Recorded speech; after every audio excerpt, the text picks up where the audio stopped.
Alhamdulillah, wassalatu wassalamu ala rasulillah wa ala alihi wa sahbihi wa walah. All grace is due to Allah, the sole creator, sustainer, and cherisher of the universe. And may His peace and blessings be upon His last messenger, Muhammad, and upon all prophets and messengers who preceded him. My brothers and sisters, I greet you with the greeting of all of the prophets in its final and most beautiful and complete form.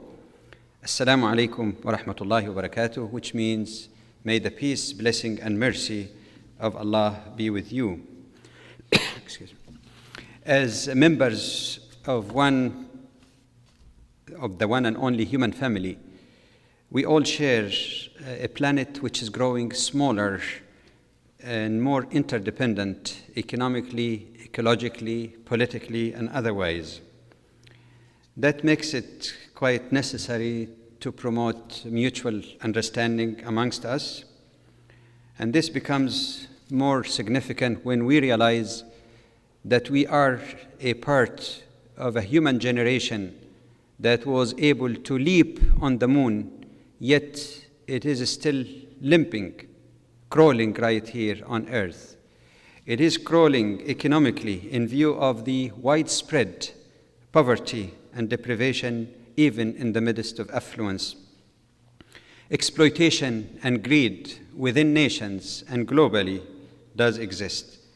It is crawling politically as the majority of mankind is living under undemocratic totalitarian systems of government which disregard their political, economic, even human rights. Even in democratic societies, the disproportionate power held by some interest groups stand in the way of real sharing of power and human and economic resources. In some cases, minorities also are treated unfairly and being blamed for anything wrong that goes on in society.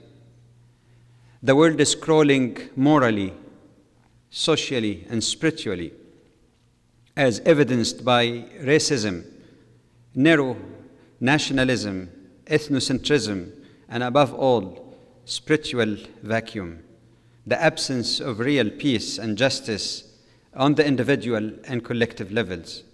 As a result, we see a decline in adherence to the lofty and universal moral standards, disintegration of the family and hence of society, the spread of drug and alcohol abuse, and the spread of violence and terrorism on the levels of individuals, groups, and states, both imported and homegrown.